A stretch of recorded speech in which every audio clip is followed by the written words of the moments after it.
Bloomberg Audio Studios. Podcasts, radio, news.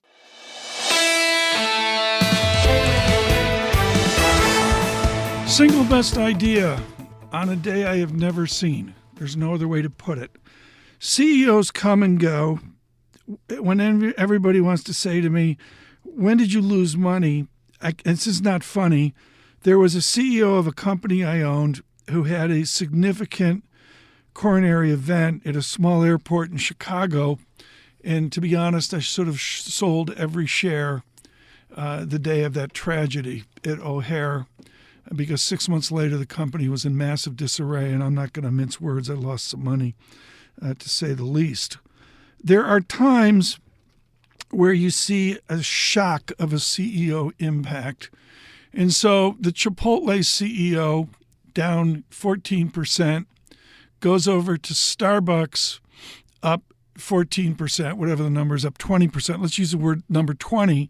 So you have a 34% swing in stock performance off a CEO. Jody Lurie of Bloomberg Intelligence is expert on this, and she knows when there's activist shareholders involved, debt beware. We are still sort of trying to figure it out, but usually when there's activists, investor involved, you don't really think that's a good thing for bondholders. The company worked really hard to get leverage down to 3 times and actually below 3 times. But now the expectations are that leverage is going to hit at 3.4, 3.5 times by the end of their fiscal year, which ends September.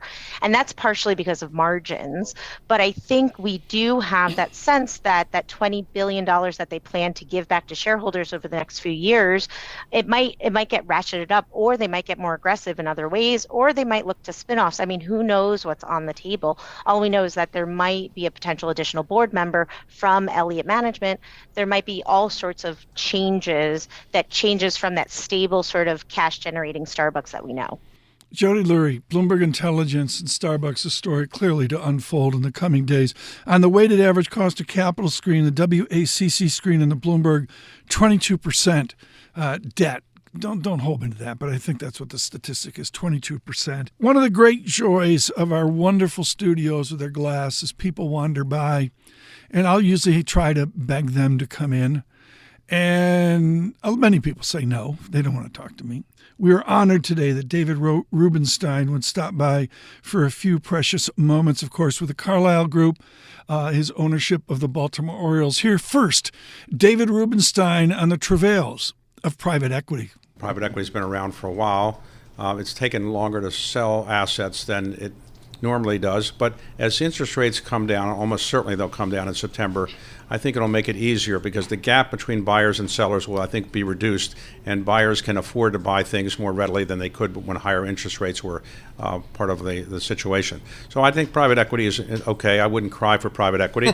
I think that private credit has also grown very large and become a very important part of the private investment world, but private equity is still a very important part of the global investment scene, and I don't think it's going to change very much. David Rubenstein on private equity, and to see the VIX, folks, just to review this, under 20 today to a 19 level as we tape here at roughly 10 a.m.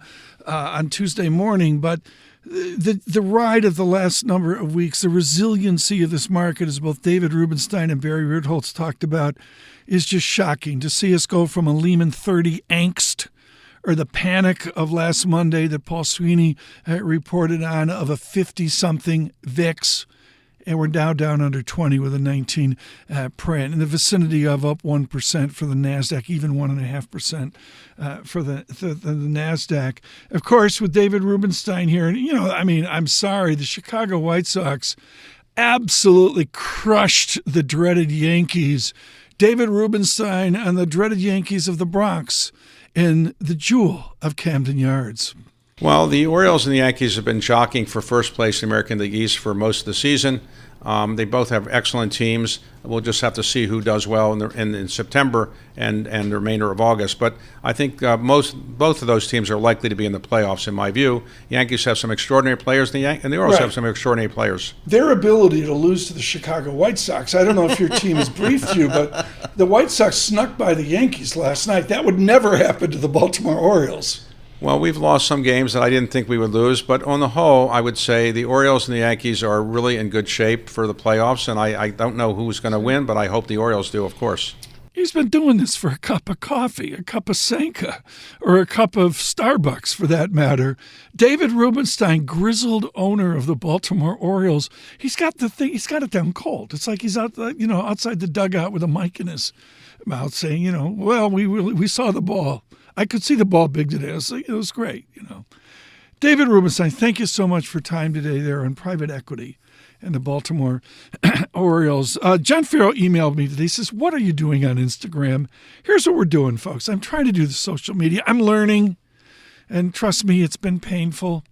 But what we're doing is all based on YouTube, their impact around the world, and particularly in Asia, from India on over, up from Singapore to Japan. We are thunderstruck by the international response we're getting, and we're building that out. It's on Instagram. We're starting. I'm learning. I don't pretend to have all the answers there, that's for sure. But don't forget, we are on YouTube. You go to YouTube, you subscribe to Bloomberg Podcasts. I can't say enough. That's the most important thing you can do to keep our conversations going. On Apple Podcasts, single best idea.